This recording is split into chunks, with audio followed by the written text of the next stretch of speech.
So, welcome everyone. Yeah, today we are going to be talking all about the member acquisition bootcamp, the essential marketing tactics. And so, yeah, this will all be about how do you get new members in through the door? Really important topic, obviously, of constant interest to everyone. And so, just to kind of introduce ourselves, if you haven't, been to one of our webinars before, or maybe if you have and haven't seen all the different people, I'm Alex. I'm normally at most of the webinars. I'm senior marketing manager here at working with CiviPlus. Obviously, we're talking about marketing today. I'm going to be talking quite a lot about, myself, about all the different things. So you'll hear a lot from me today. But I'm also joined by my colleague here, Patrick, who will come in quite a bit later and, talk about some other stuff. So, Patrick. Yeah, no, totally. Nice to meet Um, you. Yeah, I'm Patrick. I've worked a little bit with NGOs before, working for CompuCo. I was based in Kenya doing that, Kenya and in Uganda. Now work with CompuCo, colleagues with Alex, working at the beginning stages. Fantastic. Yes. Thanks, Patrick. And yeah, these are the kind of like our agenda today. As you can see, there's quite a few different things on it. Whilst we're just kind of like waiting for a few more people to come in, I'd like to launch a poll. We love to start with a poll every time just to kind of see where people are. And today we're asking three different questions. We're asking our usual one about what database people are using, just because we get a lot of people in kind of the Civi community often here, but we like to see, if people have different CRMs or different databases. And also kind of what the state of people's marketing teams and marketing budgets are, because some of what I'll be talking about today is probably more possible if you have a bigger team or more experience. Some people might have it just as a split role, the kind of comms person who does other things on the side. And yeah, if you don't even have a marketing budget, clearly some of the things I'm going to be saying about paid advertising, aren't going to be relevant to you. So not the main focus today, I will say, but there is a bit that touches on that. Great. We've got people kind of considering the answers to their questions. I'll just give it a few more seconds. So if you've not answered yet, please put your answers in and then we'll share with everyone else what's going on. Great. Okay, so I'll share the results. So if you look at the results, we can see that actually, yeah, as often happens, we've got a lot of people in the Civi community here today, but we have got people with other CRMs and even spreadsheets. So wide mix of people here. Do people have a dedicated marketing team? Lots of people saying it's just them. Some people saying 2 to 3 people. So obviously a bigger team, you can get more accomplished then. However, there are also people who just don't have any marketing person, do as a split role, or apparently, yeah, they just wish they could do more. So hopefully today there'll be some things that you can approach, and you can really focus in on what you can do, because you won't be able to do all of the things I'm discussing today, obviously, if you've not got a dedicated team, but maybe some of them will stand out to you and they'll be good focuses. And of course, with marketing budgets, lots of things here, lots of people spending as they're going. Some people have a set one, but yeah, real mix. But no, that's some interesting results there, real mix of how people are approaching marketing in general. So with that being said, let's get on with our talks today. And yeah, we've talked about in the title, marketing tactics, but let's first have a brief pause on the tactics and talk about the strategy. So what exactly is the strategy to all of this? Well, I'd say the first thing with any marketing strategy, any time you're trying to communicate things, really understand who it is that you are trying to speak to. So in order to do this, think about who your target audience is and segment them and develop personas. What does any of that mean? Well, if you're kind of a professional body, maybe you would want to segment your members by perhaps how much experience they have in the field, perhaps people who are just joining the profession versus people who are just, who are more experienced 10 plus years. They might need very different messages. So have a think about who the different types of audiences you're trying to address. Maybe it's a younger audience and an older audience. So many different organizations and membership organizations that it really could split. Maybe size of organization, as we did the other month, we were talking about, yeah, organizational membership. You might not even have individuals as your members. So really think about them and then develop the personas, which is to say kind of who exactly are the people you're trying to do. If you were to take the average person out of this group, what would they look like? what do they need? What are their pain points? And where do they hang out? So what do they need, as in, why exactly would they join your organization? What are their pain points? What are the things that they're struggling with? Or, what really are the compelling reasons that you can help them with if they join your organization, or, the reasons for joining? And most importantly, where do they hang out? So you'll find different people hang out in different places. Not everyone hangs out in Facebook nowadays. Not everyone hangs out on LinkedIn. Really think, what do you know about your audience from experience? But also, think of ways that you can find this out. And once you've really started thinking about your audience, then you want to be crafting your value proposition. So we've thought about who we're targeting. But now, what exactly is it that makes your organization unique? And there will be something that makes your organization unique. Why are you needed? And, these sound like very, very obvious questions, but sometimes you can kind of, we run with our organizations every day. We're always immersed in the messaging of our organization. But if we were to explain it to someone else, we have to explain it on a very, the starter level. We can't assume any knowledge necessarily. So we need to think, what exactly is it that we do that is so needed? And also, it's quite likely that you'll have either competitors or people kind of around your space that you will be competing for attention with, and possibly even money with. So think, what makes you stand out from them? What makes your organization particularly unique? Why is it that people should join you and not other people, or, make you a priority? So think about that one. And then once you've kind of got these things in your mind, your unique selling points, as you might often hear them called, think about how we can communicate these things briefly and clearly. So it's best done if you can do it concisely and simply. You probably often heard of kind of the elevator pitch concept. Try and communicate something, as someone's going up in a lift.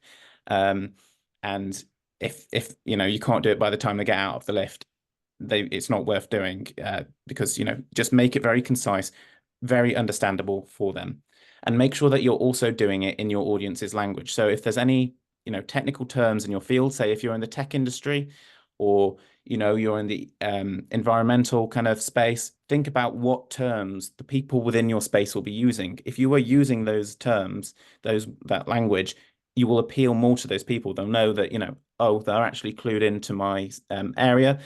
They're not just using all sorts of, they're just not using kind of more generic terms. They really do know what they're talking about. And it builds that kind of trust at a fundamental level from the off. And all you've used is a few different words that really appeal to that sector.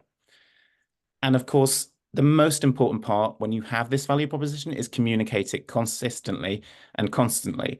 So we think, oh, it's obvious what we do. We're always putting out communications. It's very easy to kind of think, oh, well, we can skip over that at some point. Unfortunately, no, we can't assume that most of our kind of audience are reading our communications regularly. If they read every third communication, every fifth communication, sometimes that's a success. And sometimes, you're appealing to brand new people every single time. So you want to make sure that you're always putting this value proposition in everything that you do. And, you don't need to kind of do the whole thing every time, but really think, how does it relate back to my value proposition? How can I put these little, 2-3 pillars of what my organization stands for in everything that I do, and how does it relate to it? And then once we get to the content strategy, really when it comes to content, I think you want to be thinking, what of value can you be providing to prospective members? And this is the key word here, value. So it's not just, I put out a blog and it might be, useful to some people. Why is it of value? Why would people who are prospective members look at it and think that's great? And you can hint, actually, we have more great value underneath the surface if you join us. But what is of immediate value to them? How does it help them in their everyday life, in their careers, or however it is that you would help them? And of course, there's so many different ways to do this: blogs, videos, webinars, ebooks, guides, podcasts. You won't be able to do all of these, unless you have an enormous marketing team. Think which one of these would be the easiest to do, which ones you have most expertise in, and which ones, might communicate best with your audience. So, of course, some of these are easier than others. Videos are really, really popular. I'd recommend looking into video. On the other hand, it does take more time to do. So that's, just a consideration there. And as I said, always think about how this content ties back to your mission, not just kind of like something that doesn't have any relevance. what is the link back to your organization? And most importantly, how can it tie into promoting membership? So it's not just, something generic. And this means that, also how can it tie into the services you offer, if you do indeed offer any services? So maybe if it's a long article, all about some great work that you're doing, you can say, actually, you can get access to more information on this if you join up to our organization. And kind of part of this, you also want to be using social proof. And that means kind of reviews, testimonials, case studies, all these kind of things. And you might hear them, called case studies more often, but people relate to other people. You want to make sure that you're telling a human story, not just kind of an organizational story of, organizations, high level, lofty. What is the human story here? What have other people got out of this membership? If you can put someone's third party story to it, it gives it so much more credibility. And really as part of all of this kind of content piece, in every single piece of content, and this is a great tip, try and think about what the call to action is in your piece of content. As in, if you haven't got if you're not asking someone to do something at the end of the contact, even if it's as small as signing up to a newsletter or, even taking a look at something else, then you really should be putting that at the end of every single piece of content because you want to get people more engaged and take more actions. It's not enough just to kind of put something out. What is the action you want from each piece of content is often something you should always think about. And, we have talked before, and this is another webinar we did in the past on developing communication strategy. I'm not going to linger too much more on strategy because I want to talk more about the channels and the more technical options. So if you want to hear more about strategy, we've done a previous webinar on it. You can find our YouTube channel. But getting on to channels, I'm going to get onto email first. And as you might expect, I'm going to talk a bit about email because there's a lot to say here. It is, obviously it's a very, very cost-effective way of doing marketing. There are 4.3 billion email users worldwide, which is, and that's back in 2021, probably even bigger now. That's a staggering number of people with emails. And for every $1 on average you spend on email marketing, you get about $42 back, which compares really, really well with other methods. If you're going to start doing something like, as we'll get to later, events, paid ads, you're probably not going to see that return on investment. So it's something that's quite simple to get started with and is just, great return on investment in general. I'd advise here, of course, that you want to send things regularly, but don't overdo it. So don't send things, 2 emails a day. You're really overdoing it at that point. People probably get a bit irritated, but do make sure you're a constant presence. If you're doing it every half a year, it's probably not often enough. You want to keep your organization in front of people and make them think, what are the things I could be getting from this organization? Because people get a lot of emails, of course, and you need to kind of be there repeatedly. So as I said before, maybe they only open every third or fifth one. And if you're only, sending one every half year, then that's going to take a year and a half or longer for them to get to you. And when you're doing it, as I said before, with the content in general, just always have your goals in mind. Think of what call to actions you're going to do. And I said, limited. Don't have too many call to actions. Make one the main call to action. Make it obvious what is the main thing you want from an email. If you have 5 different things you're asking to do, well, you might get less of them done in general, or probably one of them is going to end up being done more. So really think, what is the most important call to action? And you want to put that at the top or the bottom of your email, because that's generally where people read. If it's kind of lost in the middle, people sometimes skim over the middle bit and they won't pay as much attention. Top of the email, people are kind of open it, they see that immediately, and bottom, they might scroll down. So even things like that can really make a difference. Subject lines, of course, lots of discussion around them when it comes to emails. They really, really are very good for setting expectations. So keep them short and punchy. And when I say setting expectations, you can do a really clever subject line that gets a lot of opens. But if it's kind of too off what your email's about, sometimes people kind of react badly to that and they won't do any further action. So you can get a great open rate, but they might not take the follow-up actions you want. And I've got some examples here. As you can see, you've kind of got a longer one, exclusive membership discount, always good to see a discount. Find out more. That one's perhaps not as strong.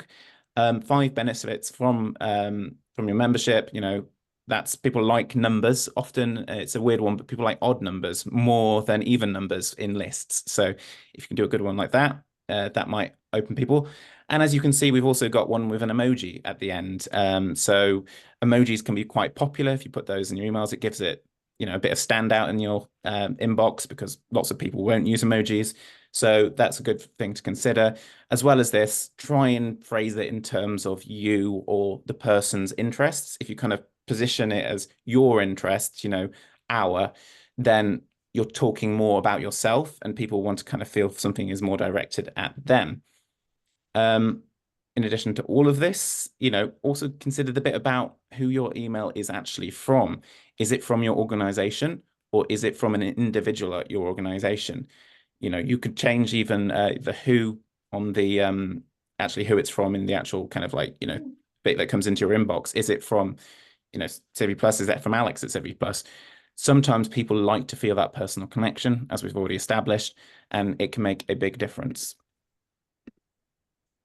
But of course, when we're talking about emails, you need the mailing list in order to get anything from it. If you've got a mailing list of 10 people, you're unlikely to get substantial amounts from it, certainly in terms of new members. So how do we get that?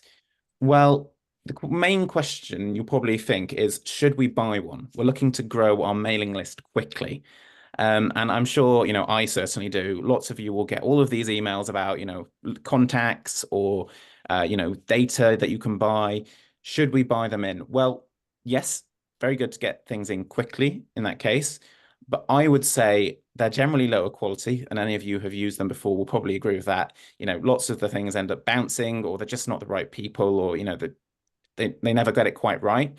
And there's also a risk with it. Now, particularly for people who are more conscious of things like GDPR, people can get a bit, prickly about it. And certainly, as we're dealing in the nonprofit space, if you are dealing with personal emails, I would be very, very, just don't do it with personal emails. You really are at risk of doing something with GDPR there. Business emails are probably a little bit better, but personal emails, just don't buy in lists for them. Try and get them organically. You want to do them on a consent basis, because the fines you can get for breaching these data rules are actually, really, really big, massive percentages of your global turnover even. So yes, you can do it. I wouldn't necessarily recommend it, but it is the quicker route of doing it. Having said that, I would always say it is always going to be better to build your own. Not only, it is going to take you longer, of course, but it will be more engaged, and it will also be more trusted. The people who are on there know why they're on there, and they know your organization, and they're going to open your emails more, they're going to click them more, and that's ultimately what we're looking for, people who are more engaged. If we have and normally you're paying by the contact or whatever, aren't you, on these systems? So if you have thousands of people and it's kind of a very low quality, it's not going to be anywhere near as good for you and less cost efficient if you have a smaller, higher quality list. It works out in that way too. So there is a cost implication of having that larger list on these emailing services. In terms of how it works, though, how do we get this mailing list? Great saying that it's better to do it. Well, it comes back to the content. Offer value to people. What can we offer of value? Why would they sign up? Think of it as a kind of value exchange. Maybe we put ebooks in the newsletter, competitions, we do quiz, results, surveys. You can do all sorts of great things with email. What is the compelling reason for someone to sign up to your email newsletter? You can have exclusive stuff there. You can talk about it, elsewhere on your website. Oh, we have exclusive stuff only on our newsletter. And if you make it free to sign up, it's not really like you're gating it too much, but it's just saying you're going to have to go there to find it. And of course, to do this, put sign-up forms all over your website. If you're doing any events, make sure to have sign-up forms there. And really important tip here is minimize the forms on your email sign-up. You want to make it very kind of low commitment. People don't want to commit too much when they're putting their email in. Obviously, there's the constant kind of push and pull between, I want to get as much information so I can segment, know more about people and make, strategic decisions about who to email. But you can get all that stuff later. So if you kind of just ask for minimum details at the start, it's often better. And having talked about segmentation there, we'll talk about segmentation and personalization. So segment, as we've already said, really split up who your audience is. And you can do this into your mailing lists.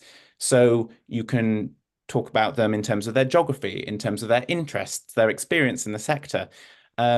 Really think about what makes sense as lists. Don't overdo it, don't make it too small a list, kind of like micro lists. But if you've got really clear segments that are really important to you, you can send them much more tailored messaging that way with, different subject lines, even different topics, certainly good for events, for instance, if you're promoting them.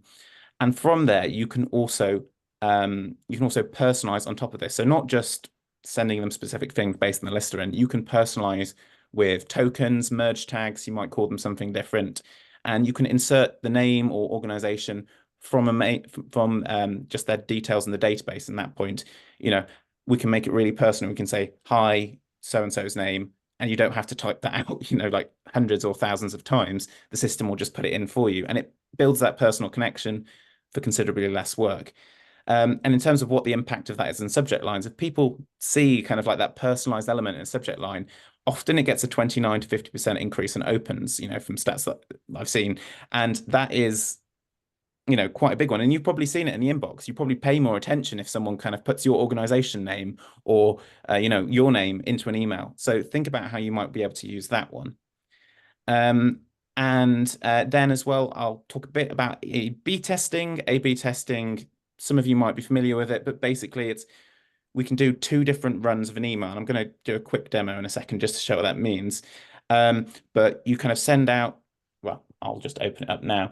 But basically, you kind of like have 2 subject lines, for instance, and you can do it on different things like, the actual emails themselves. But if we do it on subject lines, and we want to test how they're going, we can do like, one subject line, see how that's performing, the second subject line, see how that's performing, and send it out to maybe like 10% of the audience each. And then at the end of all of it, and I'll just show you when I get in here, you can then send it out to, the remainder, see which one performs best. The system will calculate which ones perform best, and it's a really good way to optimize how you're doing. So if you see here, we're in CiviPlus, and I'm sure, you can see I can send it out to about 10%, 10%. So mailing A, mailing B, it's going to test these 2 subject lines.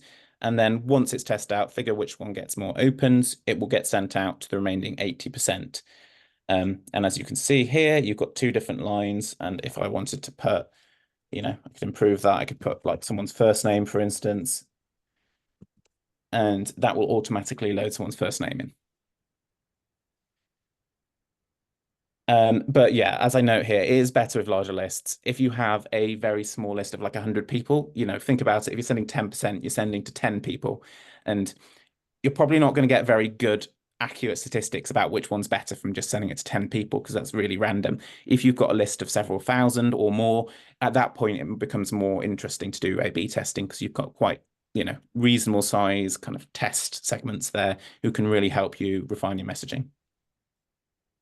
And yeah, whilst we're on the topic actually of segmentation, I thought I'd just show you kind of a quick example of what you can do with segmentation. So here we're kind of like in the homepage just of CiviPlus, and I'm going into SearchKit, which is our search tool, also like reporting, fantastic different tool, but you can create your mailing lists in here, your mailing segments. Today, I'm going to be looking for young gold members. So they've got a gold membership type, also relatively young. I've got, membership type here, gold, search for that. Next, I'm going to go kind of filter for age, and it's going to be people under 30. I'm 30 next month, so I'm not going to be young next month according to this. But we've got, we're looking at the age here and just seeing how old they are. As you can see, someone at the top is 14 there, so it's really starting them young in this membership. But we're going to add them all into a nice smart group here, which, as you can see, type in the name. And once we've typed in the name, we're going to put them all into a mailing list. And it's as simple as this. We've created a segment here, and it will automatically update itself as people meet these criteria in the future, which is why it's a smart group. And if I go across to the mailing section, once we're there, we'll be able to see that we can actually then select in the recipients box that's young gold members that I just created. So really powerful stuff you can do with segmentation there. We've got all the data on a system, relies you having the data in the system. But if you do, you can, do great, amazing things with it quite quickly. And you might have seen on the side of this slide as well, we did some previous webinars on this. I'm going to move on from email now, but there is so much more you can say about it. We've done 2 webinars about it so far, really. Next up, let's talk a bit about social and community stuff. So social media, really big topic. Lots you could say about social media.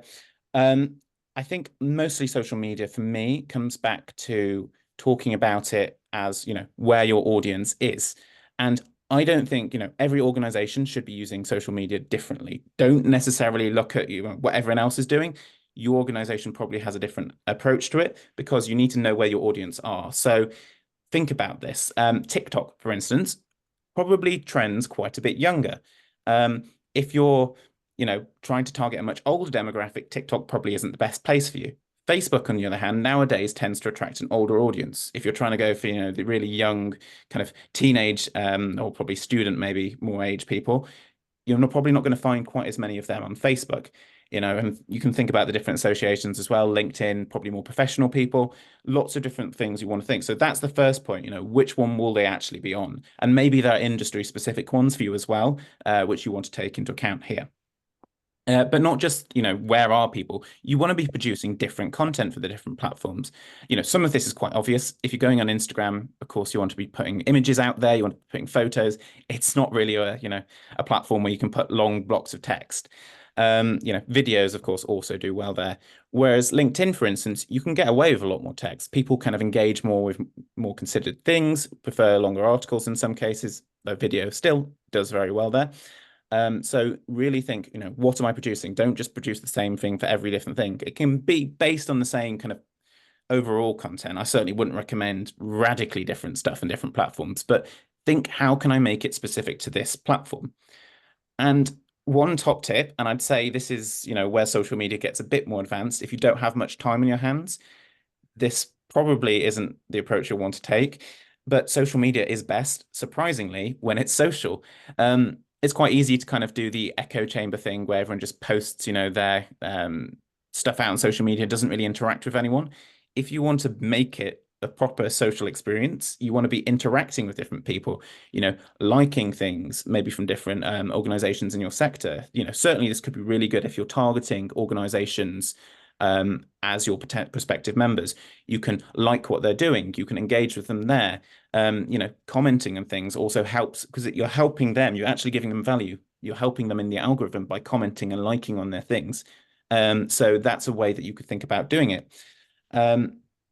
But on top of all of this, you really want to be understanding when it comes to social media, how often you want to be posting on each different site, and that is different. So LinkedIn, for instance, likes having a thing on every day. If you're going to post something more than once a day, it's probably going to get eaten up by the algorithm because LinkedIn's algorithm kind of works on a daily basis. Not saying never do it. Sometimes there might be reason to do it if you've got 2 big things happening, but do be aware you're probably eating into your own kind of success in the algorithm there. One of them is probably going to work better than the other. On the other hand, something like, X or Twitter as it used to be, that's something that has very short attention span. Every 15 minutes or so, you're good to put out whatever, maybe even less. You can get away with a lot more there. But one important thing that I do want to dwell on here, just a little bit, is all about hashtags. So when it comes to hashtags, you've probably, seen people talk about hashtags or use them yourself, but why are they actually important? I think is, a good thing to talk about here. It's because it really helps, and, it's kind of obvious, your message kind of get on those keywords. If you're going to do kind of like your hashtag membership, people who are interested in the membership topic are going to see that. So if it's related to another post they're looking at, or maybe they like membership topics, the algorithm's going to know, oh, we'll serve them up this membership topic. But one really important thing I'd say here is that if you have a hashtag that could mean several different things, have a look into it and see what it's actually being associated with. So like one example, I guess, you could have like hashtag fit. Does the hashtag fit, does it relate to the fit of something? As in, is it, is it a good fit for something? Or does it relate to being fit? So, as in physically fit. One word can have several different meanings. And, even if it's kind of vaguely related to your field, maybe you'll find that it's kind of one part of your field you're less interested in. So make sure to do the research. If you're going to use a hashtag, is it actually a hashtag that's going to be useful to me? And moving on from social media, again, this is a kind of like a brief tour through lots of different areas of marketing. We'll move on to events, which again is very communal, very about that social aspect. And they are, of course, a fantastic chance to get your community together and your prospective community together. Plus, they're also a great chance to generate income. You can do all sorts of things there, like raffles or, whatever it is that you're going to do.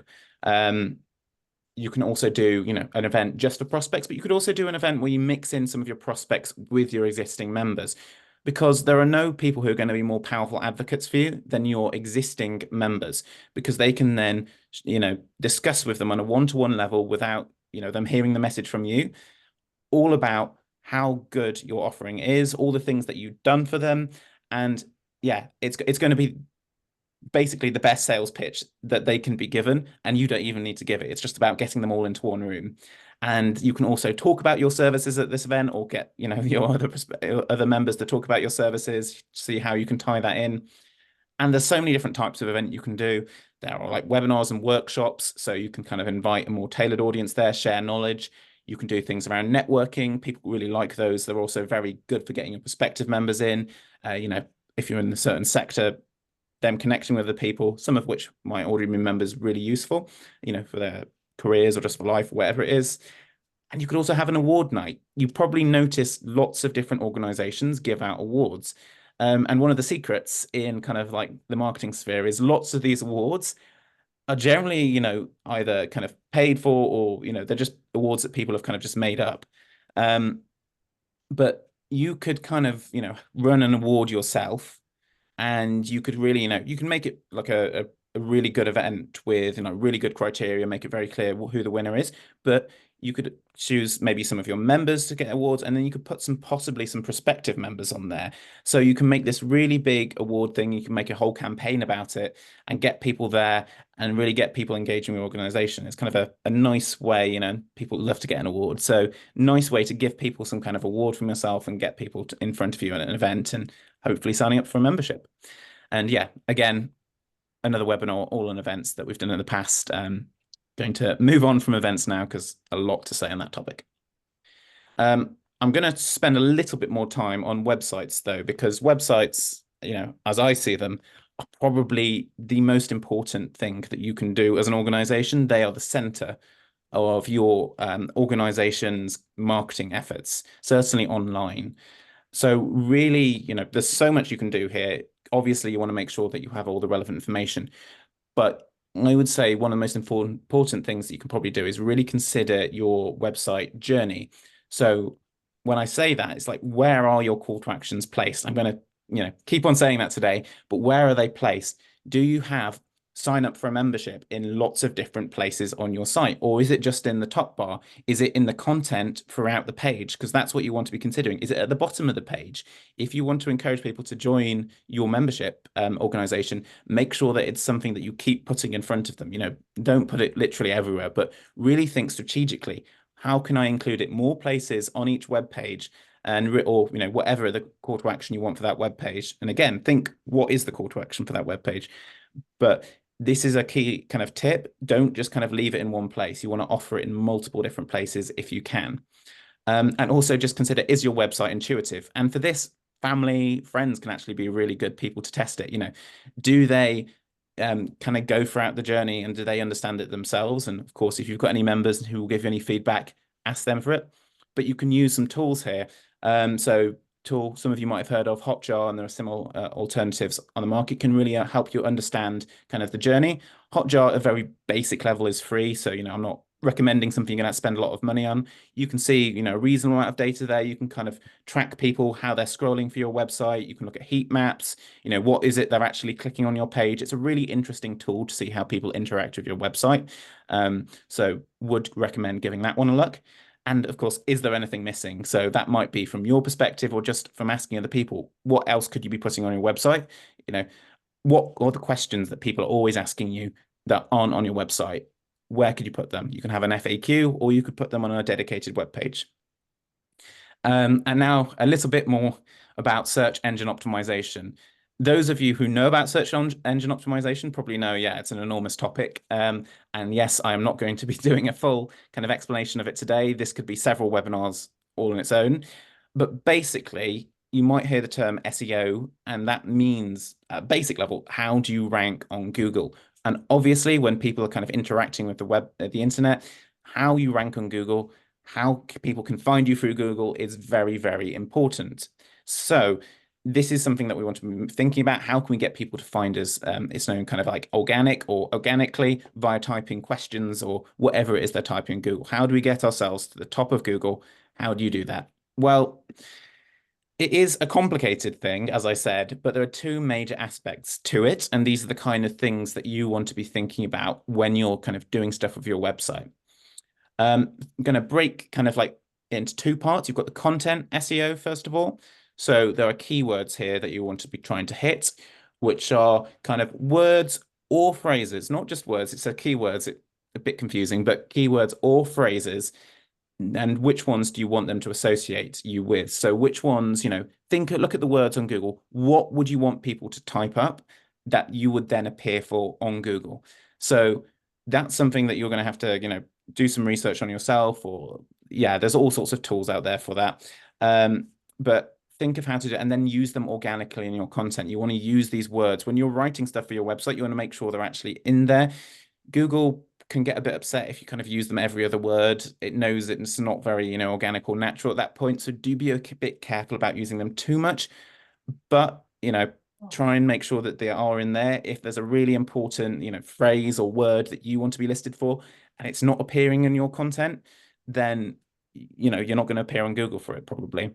And again, you want to be also considering that Google's generally going to try and list only one page of your website. So you don't want to stuff every web page of yours with every single keyword. You want to think this web page is about this keyword, this web page is about this keyword, kind of have a main one. You can have secondary ones. Yeah, it's as I said, there's all a lot to consider here. But really think, what is it I want to list for, and evaluate a competition. Who is ranking top of Google for what you want right now? What is it that they've done? And what is it that what is the question that's being asked? So something that often gets talked about is intent. Are they answering with a product? Are they answering with a kind of definition? What is it that they're ranking high for? And that's the kind of thing that you'll want to produce if you want to rank high for it. And of course, what are people actually searching for is a massive one here. It's probably quite easy if you have a very niche specific search term to get listed very, very high for it. But you want something people are actually going to look at. Now, there can be very good terms that are like only 100 people search for a month that might be really, really useful. But at the same time, what if it's 10 people? Yeah, you can rank for that really highly, so really easily. So yeah, consider what people are searching for. Don't just think I'm going to go all out for these specific niche terms. And two really useful free tools here are Google Trends, which is kind of can tell you the popularity of certain search terms over time. So you can kind of rank those against each other, and Google Ads Keyword Planner. So talking a bit about Google Ads in a bit, but it is a, you don't need to even be using it to do run ads. It has a keyword planner, which shows you kind of how often people search for various terms. And that can be quite useful. Just get a Google Ads account, have a look at that, forget about the rest of it. And that can really help you kind of, oh, this has this much search volume. And there are, of course, other tools out there like Ahrefs, SEMrush, et cetera, if you want more information on them. In terms of link strategy, that's another area of it. So how many people are linking back to your websites? That's something that actually Google does rank you for. So it's not just, you don't just live in an island as a website. Are people linking you on a social, social media? Are they linking you on other websites? Are your partners linking to you? And backlinks is a massive topic. You want to be thinking about how you can get more of those. That will help push your website up the algorithm. Does your content link externally itself? Do you link back to other websites? Can encourage people to link back to you, of course, then. And do you link it internally? So think about, are all your web pages just no hyperlinks between them? If you kind of link between them, each page has its own SEO, so its own rating. So if you can link between pages, it actually really, really helps. And then finally, on the last bit about content optimization here, There's lots of different things you can do in individual pages. So there's meta descriptions, which are like the brief bit on Google. You'll see a brief description. Make sure you have one of those in. Some big websites sometimes don't even put those in. That's really important, and make sure you put the keywords in there. Effective titles, of course. What is it that comes up on the page, tab at the top?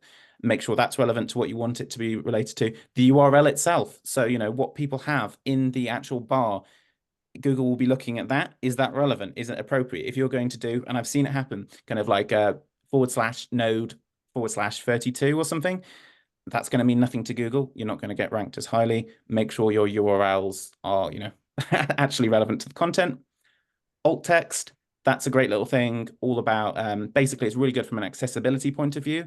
So it kind of like is what shows up, on these readers. It will kind of read out to the people what the images are, but it's also what shows up if it doesn't load properly. And also then Google has a look at it to kind of see what the image is actually about. So don't leave that blank. And then really important point here is avoid duplicate content where possible. Google will penalize you for this if you do it on your own site or if you're doing it across the internet. So it might be tempting to think, oh, I can just repeat this content word for word. Google will be upset with you if you do that, especially if you do it too much. There are some ways around it, but try not to do it. And then, yeah, that's a very brief overview. And just to quickly linger on the technical SEO, this is much more complicated, and certainly I'm not going to talk too much about it. But you might want to kind of talk with someone techie, talk with a developer about it. One good thing you can look at is how quickly does your page load when you kind of get it up.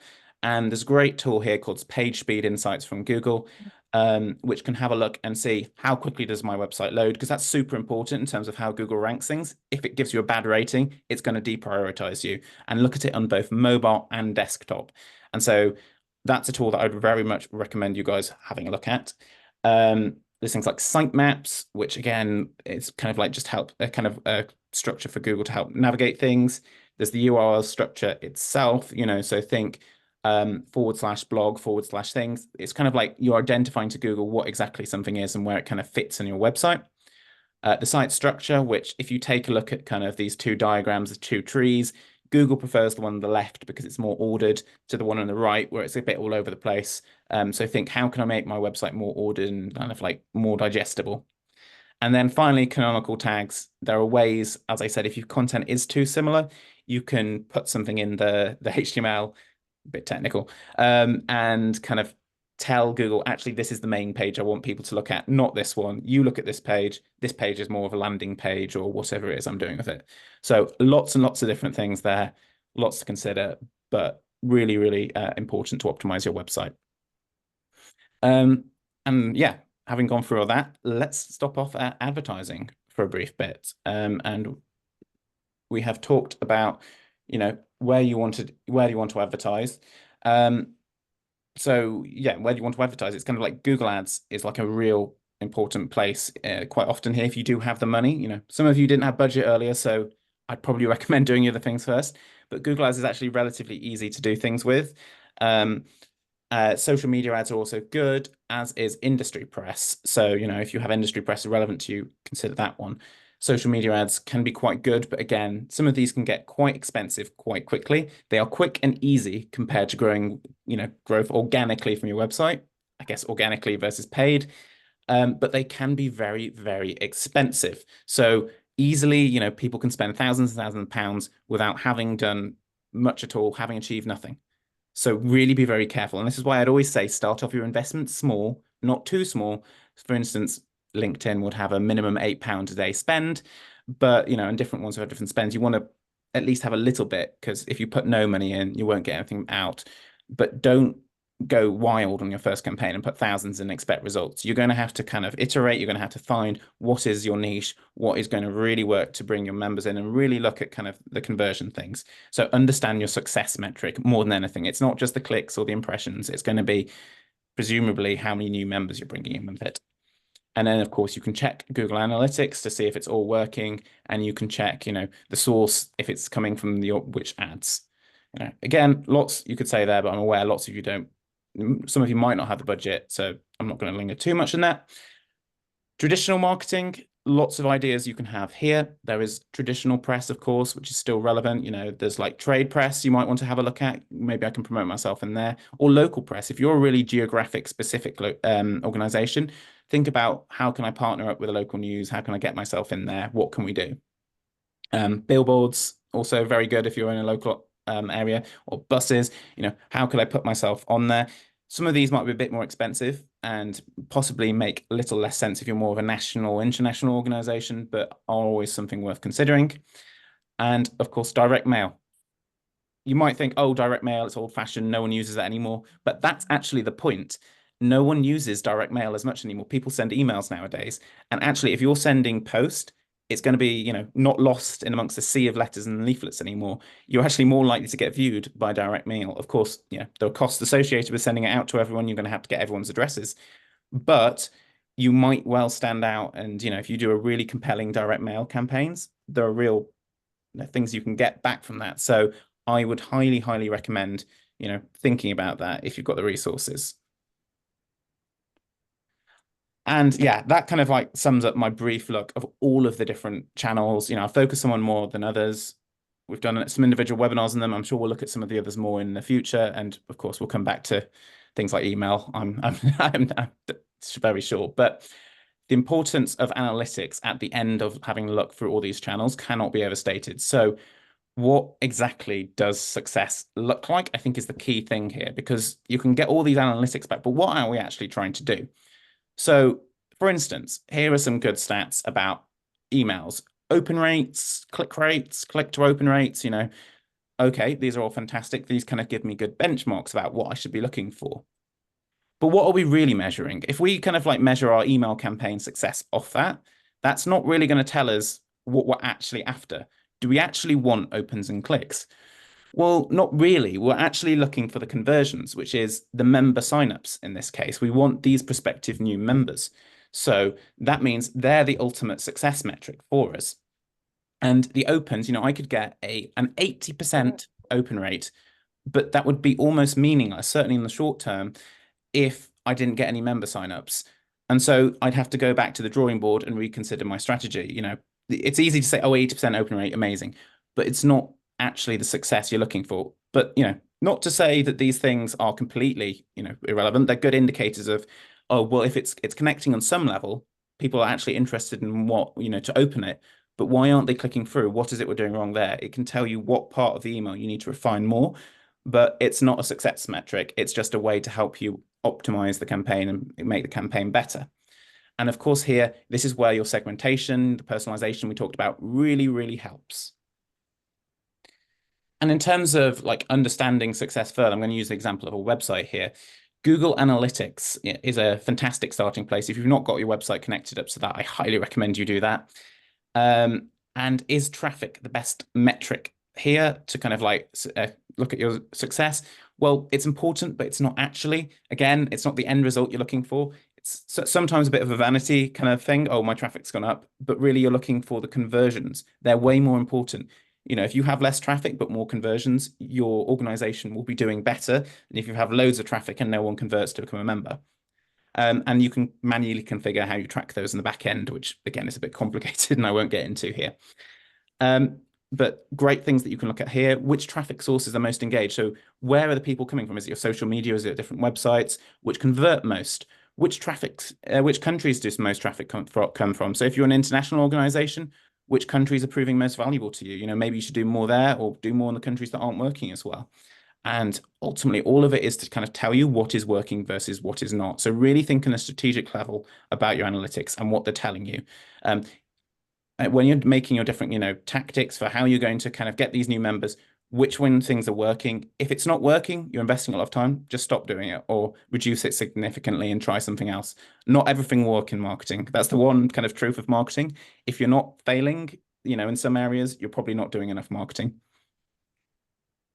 And kind of just as like a last thing to look at, obviously we've talked all about membership sign up, but I think it's important to talk about the actual sign up part of that.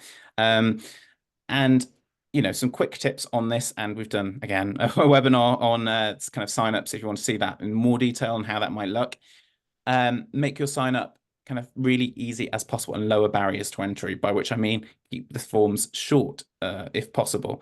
You know, certainly with simple processes where they can benefit massively from kind of intuitive web forms, which maybe have like conditional options. You know, you want to have a certain type of membership, it might offer you a different option or something like that. And keep you want to have simple online payments. So you want to be able to pay through the form. If you have an offline payment process, you know, sometimes that's necessary, certainly in more complex things. But if for a very simple sign up thing, certainly for your individual memberships, if they can do it then and there, more likely to fill it in, more likely to complete it, much easier also for you on the back end. Complex ones, on the other hand, you know, because we do work with many more membership organizations who have much more involved things, they can benefit from an application area, draft functionality, status tracking, so you can see what it all looks like. And yeah, one of the most important things here is to really make it as seamless as possible for new members, making sure you have things like automated confirmation emails and notifications. And I'm going to quickly run you through a demo. Realize we're running shorter on time, but I think we've got just about enough time. So I'm going to start here kind of like in the Civi portal. I'm going to go to the applications area. You can see draft application I've already prepared earlier, so we don't have to fill all that in. We've got the person's name. You can do all their address details. You can do, you know, all the basic stuff here. And you can do things like select membership type on your form. You might want to do something like make it really easy to add a document that, you know, supporting documentations, custom fields that you might want to know more about things for their membership. You know, why do they want to become a member? Maybe if you have a whole application, you want to understand that better. You might want references that might be relevant to whatever you're doing. And so after then you can submit your application. You can then get, as you can see here, there's a status that we can then look at on the applicant side. So think, how can I make it a really easy process for the applicant to know what's going on? The back end, you want to have a nice membership application system, of course. Lucy has come through. You can have a look through all the overview of, like, you know, all the different applications and the stages they're in.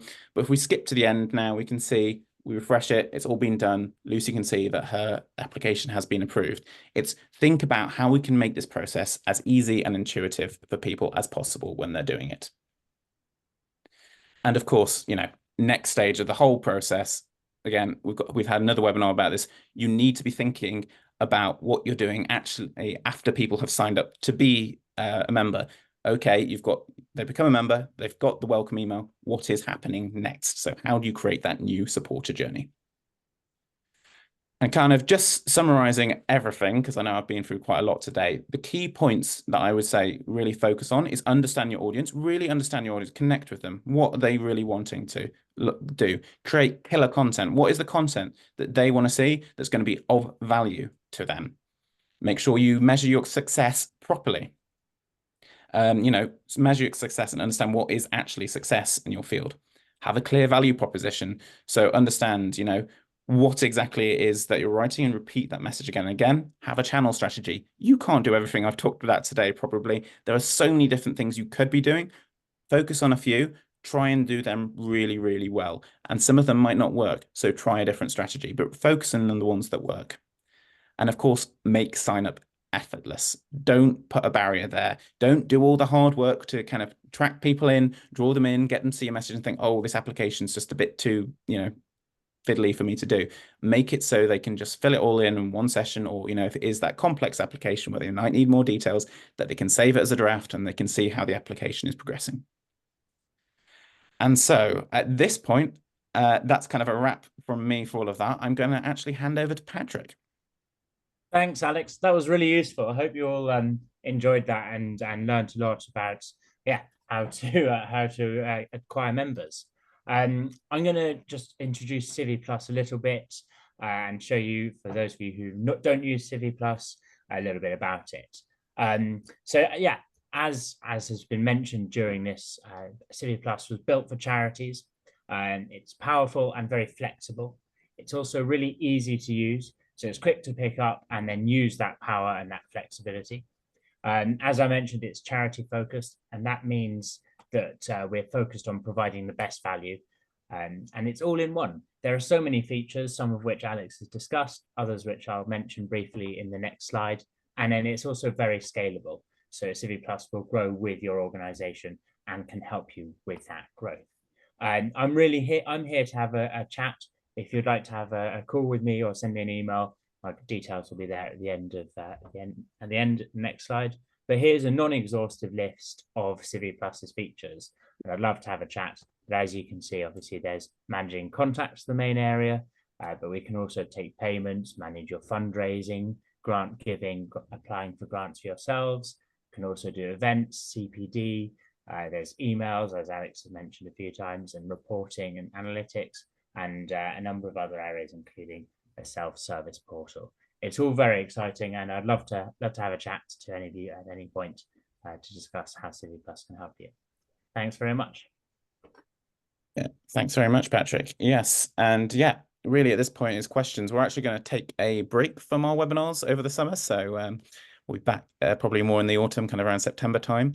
But yeah, if any of you have any questions that you'd like to put in the chat, because I know we've covered a lot there, or you can ask us.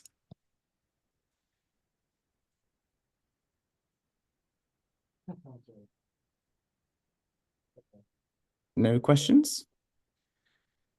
Alex, hi. Hi.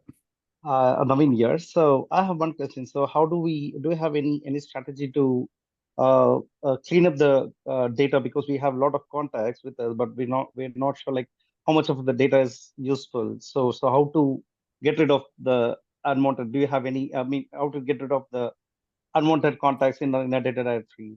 Do you have any strategies to track that, or do you have any ways to clean them? Yeah, that's something that I think I discussed more in like one of our other webinars. But yeah. Oh, if you just No, sorry. Yeah, sorry, my screen's just had a bit of a bug. But no, that's definitely like a really good topic. Basically, to clean it up, my advice would be there are certain things like re-engagement campaigns can be really useful. So you might want to say, you see them sometimes, people kind of go, make sure you want to stay signed up to this mailing list. So it is a bit of a risk. You might lose a lot of people off your mailing list, but it's one thing you can do. Also, you can have a look and see which emails bounce. It really depends how messy your data is. You can get people to kind of fill in the details. If it's the emails themselves that aren't working, that's easier to get to one side. If it's kind of filling in all of the things, just kind of surveys can be really useful. Get people to fill in a few details in surveys, or you could have different ebooks or whatever it is that you want to kind of provide people with. Think of how you can get people to fill in forms alongside your emails. So I'm going to send out this email and there's going to be a form alongside it. And that can be a really useful way of, getting all these details that you don't have. But yeah, sometimes with it, you're just going to have to cut off some of the data. If it's like in a complete mess, you might need to cut off some of it. Obviously, kind of keep your core member data. That's the really important stuff. But the broader thing, yeah, you just consider what to do with it. Yeah, and I'm also always use this strategy to keep the end users connected. That is like I'll always correlate with the topic that we have discussed earlier in our previous emails. I just use that also as a keyword to build the relationships and to develop the conversations. That has turned up a lot to build the relationship, as I mentioned. Yeah, exactly. And it's really basically you have to consider that you don't have a relationship with these people if the data's in the mess, or maybe you do, you just don't know. It's how do we rebuild this relationship with them? And if you think about that, it's about re-engaging them, seeing if they're opening it. And maybe it is, you see how often these people open your emails. If they don't open your emails, maybe you put them into a kind of their own kind of segment, and you can deal with like the kind of ones that need to be looked at more carefully. The ones who open them regularly, they are engaged. You can send them those forms and you can get good stuff with it. Yeah, thank you. Any other questions?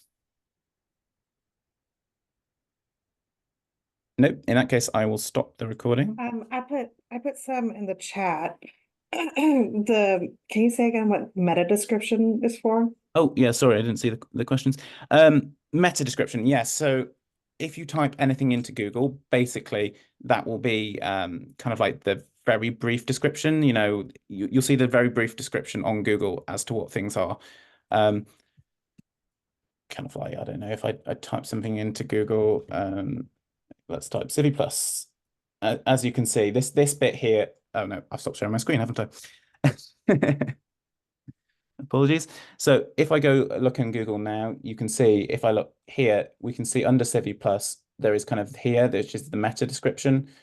These are kind of like just kind of a guide if when you look at the website as to what exactly this web page is about, and it really can be Google looks at that, and it's also helpful for the user. If you just kind of have the website's page name, it's not as useful for you. So that's kind of where that bit is drawn from, and you can set that on your back end. It's going to vary from CMS to CMS how that's done. Thank you. And what about, you said thousands is what you need to do A/B testing, but like minimum more like 2 or 3,000 or more like 10,000? I think it really depends on how engaged your mailing list is. I would say certainly if you're getting into like 1,000, 2,000, 3,000, it's worth considering. I just think you get more value out of it if it's 10,000, and I think you can make more assessments for the future. Maybe one mailing list, if you send it to about 100 people, sometimes you might get about 5 people click kind of like, well, depends how engaged it is. 30 people might open it, 30 people might open, 31 people might open the other one. And so you're going to get a 1 or 2 person difference sometimes, which, isn't really enough to make, oh, well, this one's so much better. It might work for that campaign, sure, but going forwards, you might not want to go, oh, well, I can draw firm conclusions from that. If you kind of like get a list of 10,000 and you can see, oh, actually, and you're sending it to say 1,000 people on either side, that 100 people open this versus 50 people opening this, I think you can make a much clearer judgment. So you can do it. It's just more in terms of the scale of things. You can make firmer judgments just because of the numbers involved. It's, I guess it's why with a poll or something, you want to get a really wide representative of people to make firm judgments and things. Thank you. Yes. Fantastic. I think that answers all the people's questions. But yeah, I'll stop the recording now. But if any people have any other questions, yeah, we are happy to stay around for a bit. But thank you very much, everyone. Yeah, great to see you all.